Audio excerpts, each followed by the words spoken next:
everyone, and welcome. I'm Tania Rubis, and I'm so thrilled to be here for an official launch of Living Passionately. From the always thoughtful and practical Terry Moore. Thank you, Thank you Tanya. so much. And so, if you are, if you're felt that something is missing in your life, and like your days are just blending into one another, so this conversation is for you. Over the next 30 minutes, I'm gonna talk to Terry about what it really means to live with passion. Like no drama, no huge life changes, just small double steps that you can start right now. And feel free to join us today. You have a chance to ask Terry your questions in real time, and we're going to have live reading, we're going to have a book giveaway.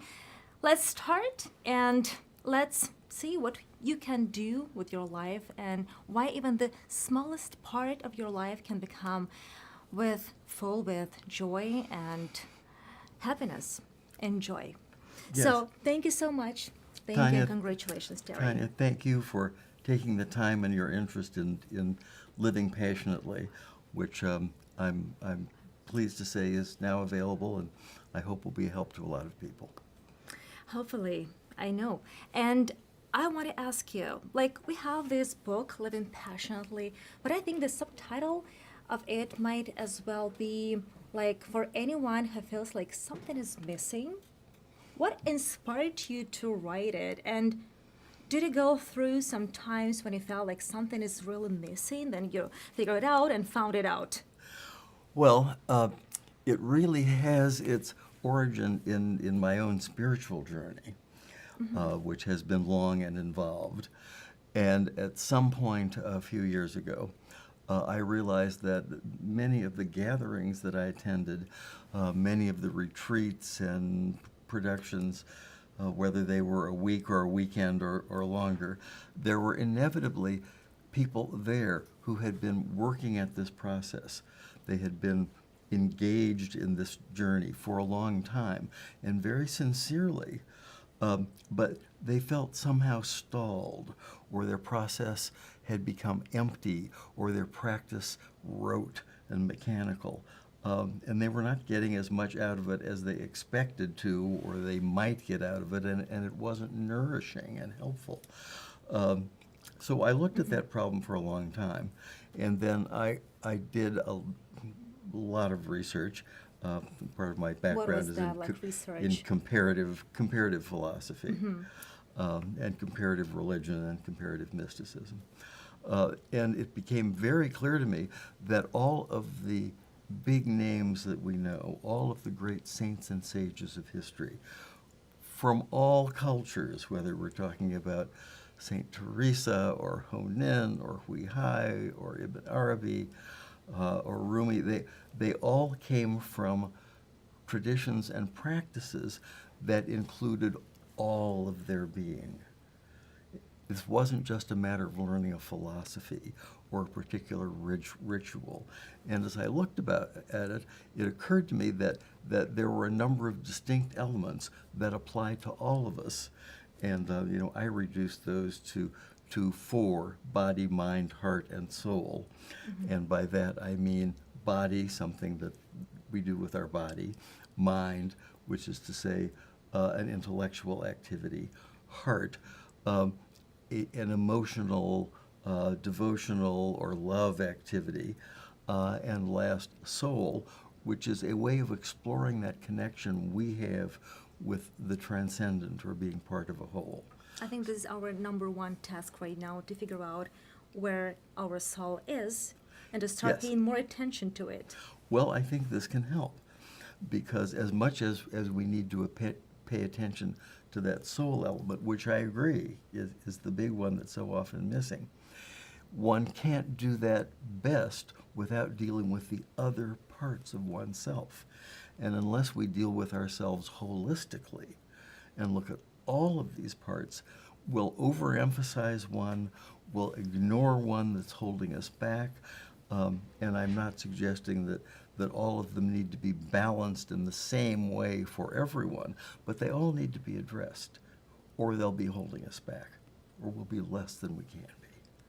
But you say that that's the guided book. guided journal, not a book. What's That's the right. difference? Like you have some notes, you put some Good notes, you question. can use it on a daily basis. A good question, and an important one, because I've spent a lot of my life with people who thought the answer was in books. And the answer is in books, but it's not just enough to leave them in the book. Because unless something is brought into practice, unless it becomes part of one's life, then it's just an idea. It's just a concept. It may be a beautiful concept. It may be a true concept. But unless one does something with it, unless one takes it and uses it in one's life, it's just an idea. Might be a good idea, but it's just an idea. Did you have someone in mind while you were writing this book? Is there anyone special? Well, there isn't any one particular person, but the more I thought about it, the more I realized that everybody could use some more attention to some area of their So life. that's the gift to humanity. Yes, the gift to humanity is this, very simply, you're a whole person. And whatever it is you do, whatever it is you seek, whatever it is you want to try to achieve, whether that's spiritual enlightenment or success at work or being an artist or being a good parent, whatever it is, you need to bring all of yourself into this process, body, mind, heart, and soul. Because if you don't do that, then something is being neglected and you will be less effective at making that transition than you would be if you did include everything. People still believe, I think it's been a little bit more underestimated. I'm talking about the spiritual part of our life, that if you're spiritual, that some of your other parts like career, money, they suffer. What do you think? Is it true? Well, I think it can be true, but it isn't necessarily true.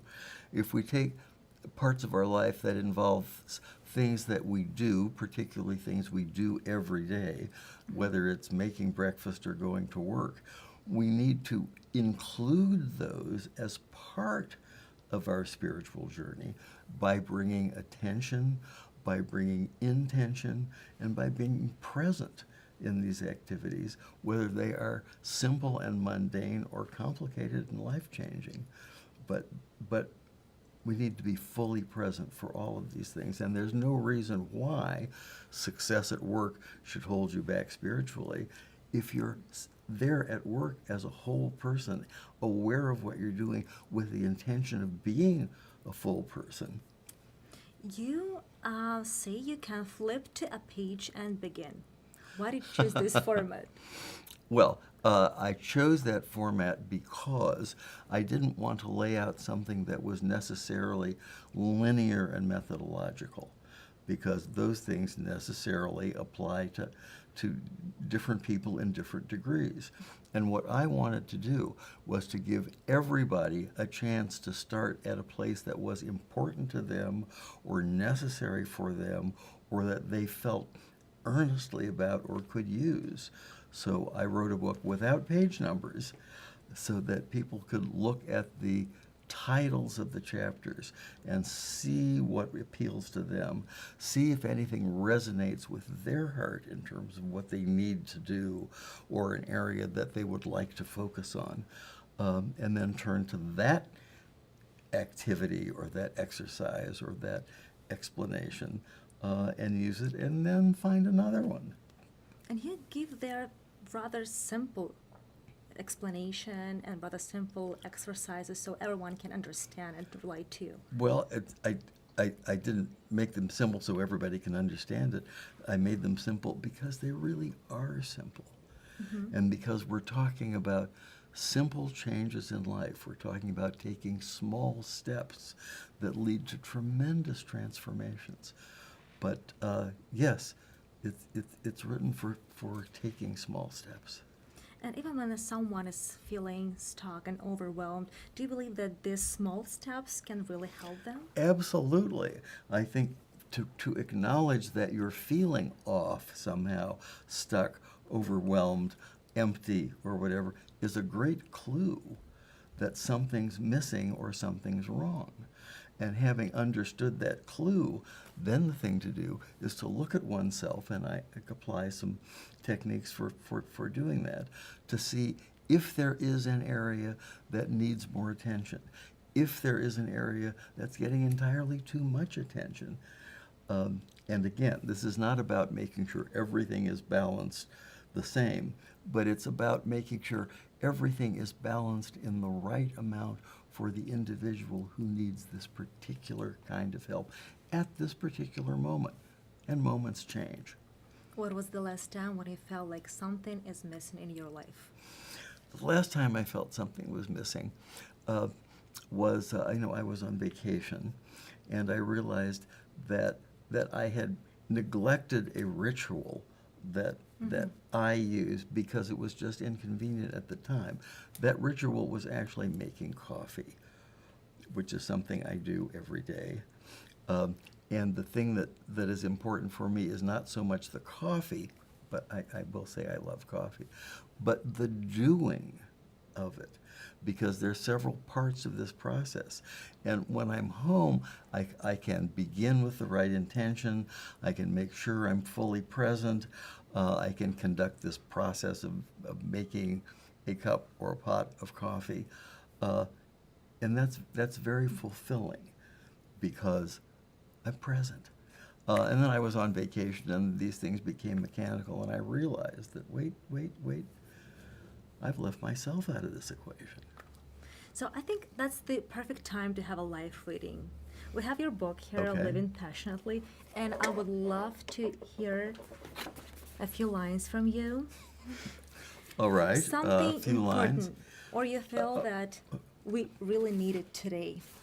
All right, I found one. Okay.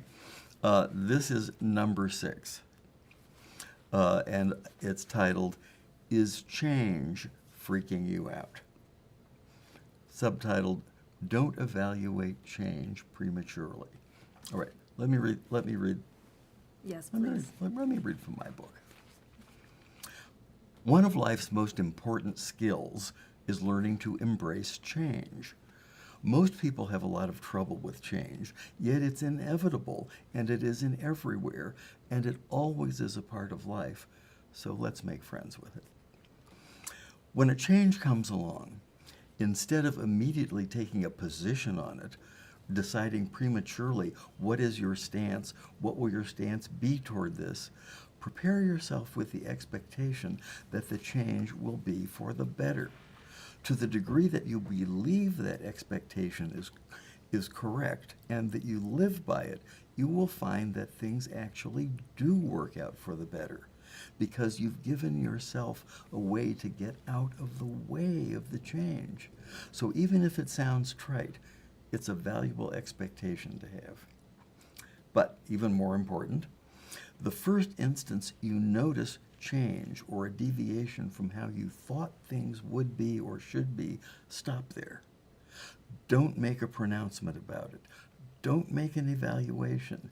Is this good? Is this bad? Is this in my interest? Just look at it, see it for what it is, and watch it unfold. Finally, the issue isn't about whether an occurrence is good or bad.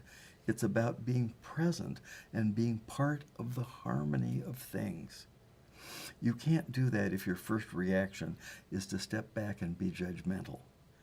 If you can learn to spot that moment when you first notice a change and then watch what happens as it unfolds, life will be sweeter and life will be clearer. I invite you to practice this skill of simply watching a change in your life without prematurely imposing any value judgments on it. Search your current life as it is now for a change that is just starting to take shape. And then watch it. Just watch it unfold. And it will help, I think, generally, if you focus on it and journalize about it. And that's why I've left space in the book for journalizing.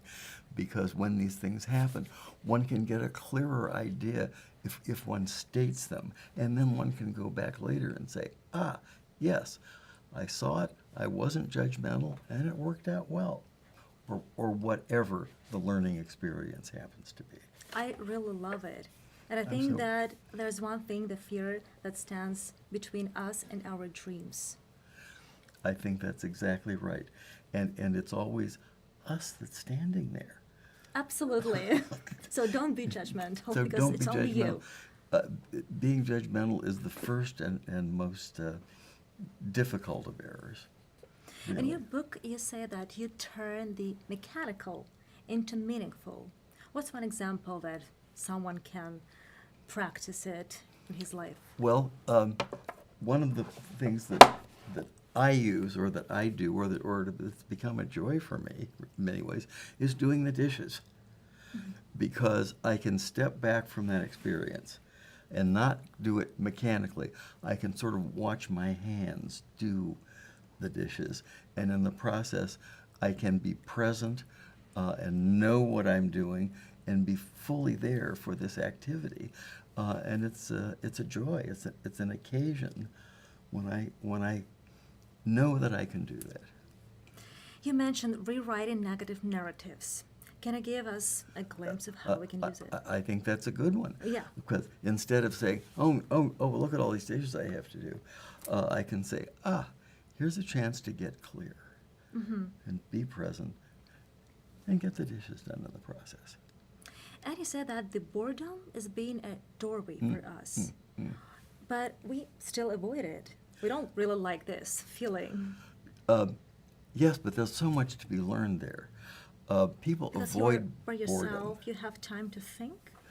Well, it's yes that you do have time to think, but it's also a moment in which you think nothing's happening or things could unfold differently. And instead of avoiding boredom because it's a kind of void, it really is an opportunity for things to unfold. It's that moment in which you can give birth to new things, that unexpected, unforeseen things can come to pass.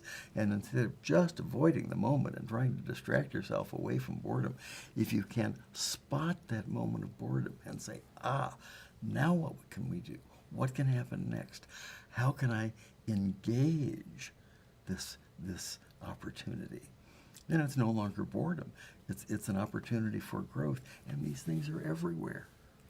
I don't know, Terry, because when I have this boredom, I just feel like everybody has his own life around me, and everything is skipping me, you know? I'm in my apartment doing nothing, and I don't see the opportunities. Like everybody else has, but not me. Well, I think you have plenty of opportunities. But you've taken the first step. You've seen that moment. And now that you've seen that moment of boredom, here's your chance to choose something. Anything. A small change. A small opportunity. There must be something in your life that you'd really like to learn more about, that you love, that you would like to spend more time with, that you would like to do and engage in. And whatever that thing is, in this moment of boredom, you can think about doing that and what the next little step might be toward making that part of your life and bringing this thing that you love or would like to do or know or be in your life. And boredom's the start. Instead of feeling criticism. Instead of feeling criticism. That's Absolutely. number one. Absolutely. There's nothing more damaging than being judgmental, particularly about yourself.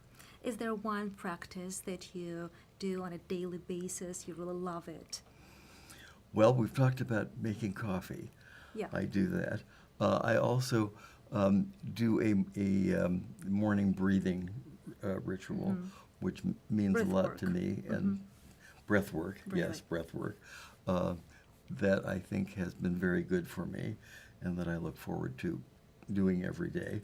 And let me just step back and say these things also are different between individuals.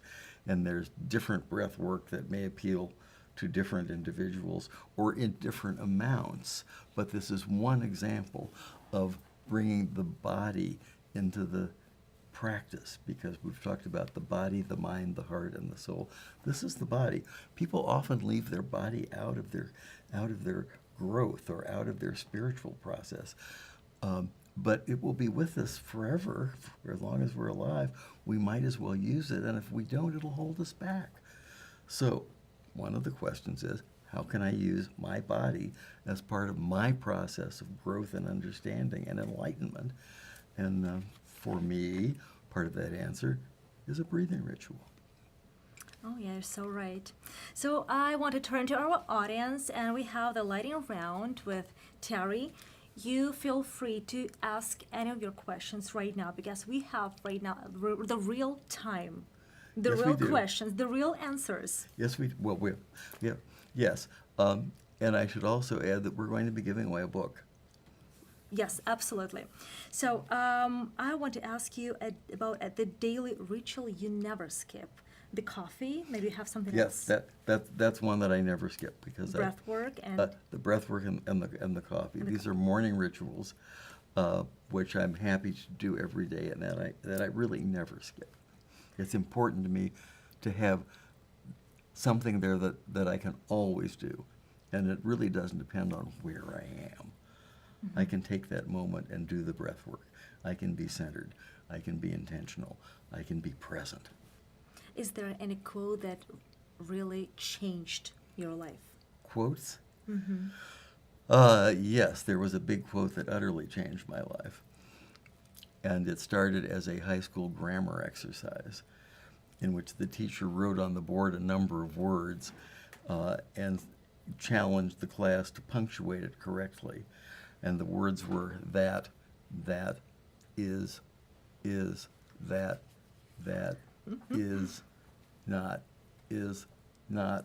And when you got it punctuated correctly, it reads, that is, that is not, is not. And I was just blown away by it. I thought that's everything. And I remember coming back after class to look at the blackboard, and the corollary of that statement is that there's nothing that is that can ever not be. So there it was. It was a miscellaneous quotation as a high school grammar exercise that had a profound change on my life. Is there a passion that you discovered in your life? Because we're talking about living Yes, passionately. yes. I've always been a people person, and I've always been a good connector, and I've had some wonderful successes connecting people and projects and ideas and things.